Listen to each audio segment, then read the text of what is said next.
It is time to gather around and settle down, as the classes of Dr. Dark are now in session. Will, where are you? George called helplessly into the twilight. He waited several seconds for a reply while his own voice reverberated off the trees. The echoes faded into nothing, followed by an eerie silence. Even the birds had stopped singing as the sun began its slow descent behind the mountain peaks on the horizon. Nighttime in the valley brought a habitual stillness that George had initially found soothing, but now considered somewhat sinister. Bill's absence was making him paranoid. George sighed and continued his trek through the thick underbrush. His search was only leading him farther from the cottage, which was precisely the wrong direction now that night had started to fall. Every yard he walked now was another he would have to repeat in the darkness. He had brought a flashlight, but he did not relish stumbling back through the valley at night. Despite these concerns, he was forced by Bill's strange absence to press on. Bill had been gone all day, and George was getting worried. Rationally, he knew Bill was probably fine. His friend was impulsive by nature and prone to bouts of manic obsession with fads and trivialities. Yet something about the thought of Bill alone in the woods had kept George's nerves on edge the whole afternoon. He had finally given in to his impulses and set out to track him down. "Come on, Bill, where are you?" George called again. After hours of walking, he was beginning to suspect he might be lost. Bill had taken the map with him when he went hiking, but George still vaguely recalled its layout. The clearest landmark had been a cave marked with an X to the north of their cottage, though George had still seen no trace of it yet. He was already leaning heavily on his walking stick, due to both his age and his weight, as the heavy thud of his heart heralded the absolute limit of his physical capabilities.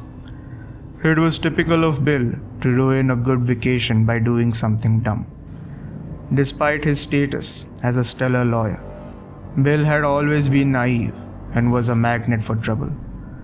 The two widowers had originally come to escape from the stresses of modernity and enjoy a week of hunting and fishing. Bill's late uncle had died about 5 years ago and left his favorite nephew a neglected cottage in a quiet little valley. Neither Bill nor his uncle had ever been there, so the place had sat unused for the last decade. When Bill took early retirement, he invited George to join him for a celebratory week of peace and serenity. George was always grateful for an excuse to take time off from his job at the bank, and gladly went along. They had spent the first few days hunting squirrel and deer undisturbed in the beautifully pristine valley, without a care in the world. Everything had been perfect, except for those strange voices they heard every evening.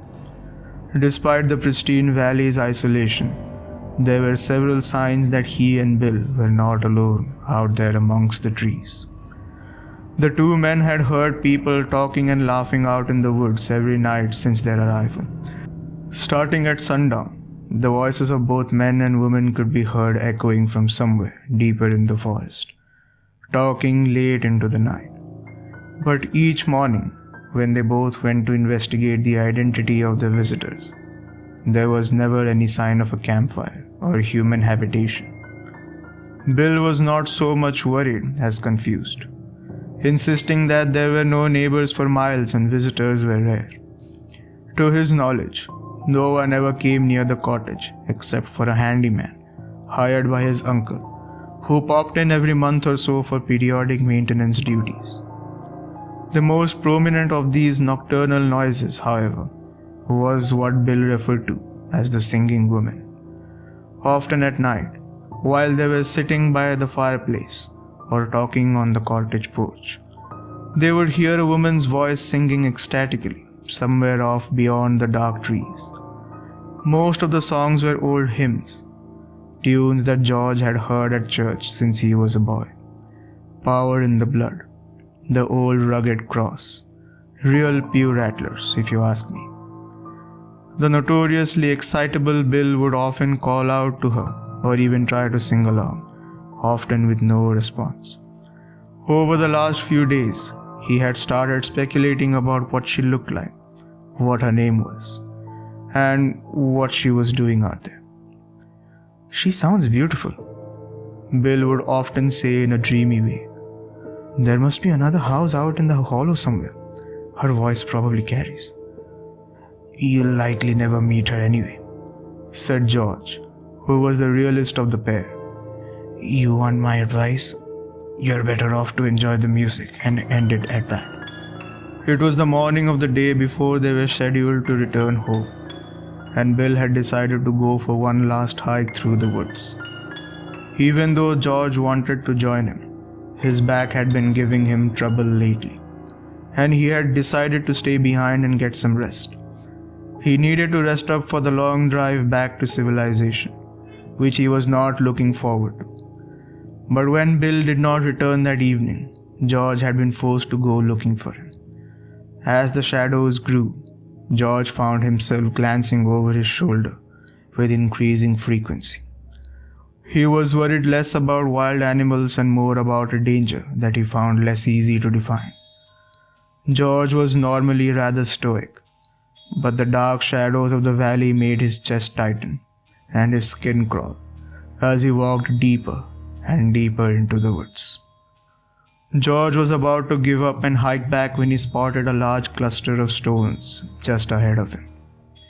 There was a vine-covered outcropping of granite protruding from the underbush and forming a dark pore in the earth's flesh. It looked foreboding, and George felt his heart sink at the thought of his pal was spelunking about in the dark under the earth. Caves were bad businesses for hikers, and wandering around in one at night sounded like a singularly bad idea to him. But surely even Bill wasn't that foolish. As he moved closer, George heard a familiar voice coming from the mouth of the cave. Hey, is that you?" "Bill?" George called back. "Yes, I need your help. I'm stuck." The voice was definitely Bill's, but he sounded scared. George sighed and made his way to the entrance of the cave. It seemed his worst fears were realized, and Bill's hubris had once again gotten him into a tight spot. Well, what were friends for? "Don't worry," George called him into the throat of the cave. "I'm coming." George reached into his pocket and pulled out his mini flashlight. The thin beam revealed two rugged stone walls on either side of him, forming a rough tunnel. There was rocky stone path sloping into the earth and trailing away through a veil of Stygian shadow. George took in a deep breath, let it out slowly, and started his descent. He moved down the stone incline into the depths as quickly as his old knees would allow on the uneven path. The air felt heavy and stale, smelling strongly of damp earth.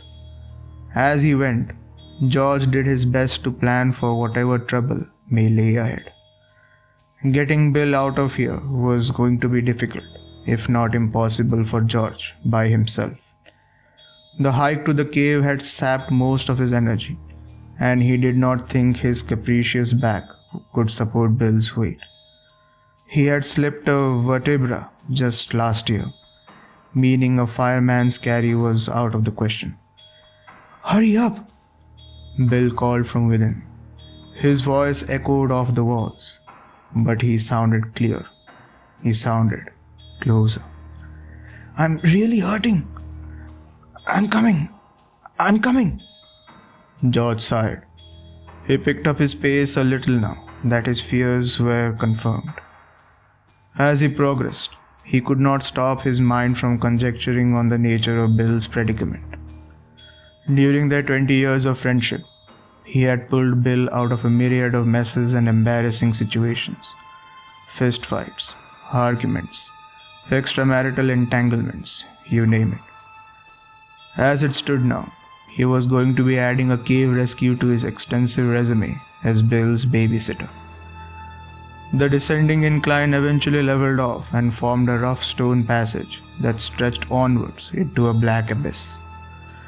George heard water dripping somewhere in the distance, and the air grew colder and damper. He wondered how deep underground he was and how he would manage to drag Bill back up the incline and out of the cave. His cell phone was in his pocket, but there was no detectable signal in the valley, much less underneath it. Once he found Bill, his best course of action would be to hike back to the cottage and call for the park rangers to come back and get Bill out. Yet now that he knew where Bill was, George hated the idea of abandoning him alone down there. The cold damp was starting to make his bones ache, and he could only imagine how Bill must feel by now. The poor old fellow must have been down there for several hours, and his injuries might demand immediate attention. "Oh, please, God!" Bill shrieked from somewhere up ahead. "Oh, please, God, hurry! I'm dying!" George was running now, ignoring the creak of his knees and the frantic thudding of his heart. Bill's voice was hysterical with pain, and all George could think about was getting them both out of this hellhole by whatever means necessary. Depending on how bad the situation was, George might have to escort Bill immediately to the nearest hospital. The logistics of this strategy were not good. The nearest town was about 30 miles away. But if the situation got out of hand, he would have no choice but to wing it, say a prayer, and hope for the best. George stumbled as his foot struck something soft. Even before he directed the flashlight beam downward, he guessed the object's identity. A body was sprawled face down at his feet with a map clutched in the left hand. George gasped and fell into a crouch by Bill's side, his hands trembling as he tried to turn him over. All the while, he stammered out a litany of words he knew were useless. Bill? Bill, thank God. Are you okay? What happened? What's going on? How long have you been down here? Bill, talk to me." But Bill's body was stiff and cold to the touch. When George finally managed to turn him over, a scream escaped his lips and filled the empty cavern. Bill's face was contorted by a look of pure horror, his eyes bulging while his mouth hung agape in an anguished grimace. Below the chin, his entire throat had been shredded to the point of near decapitation. The whole jugular was now a ragged hole where Bill's naked vertebrae glistened in a bloody pit. George tried to stand on legs that no longer wanted to obey him. The flashlight beam wavered as his hand shook, revealing a sordid scene just a few feet away in the darkness. The light glistened off several white objects laying on the floor of the tunnel. There were dozens of bones littering the ground, all covered in teeth marks and scattered with vicious abandonment. George's head was swimming, but he swore he spied the shredded remains of a woman's dress, with long slashes cut into the fabric as if by razors. Then George felt a hand fall on the back of his neck. 5 claws dug into his skin as he heard a voice sobbing behind him. It wasn't just one voice, but many, talking all at once. One of them was Bill's, but most of them were strange to him. Yet prominent among them was the familiar sing-song voice of a young woman. "Oh, please, God, help me. You have got to hurry. Please, God." Thank you for tuning in to the classes of Dr. Dark. Do give the video a like and subscribe to my channel on your way out. Do tag me on social media when you share this video with your friends. The details are given in the description below. With this, until next time, Class dismissed.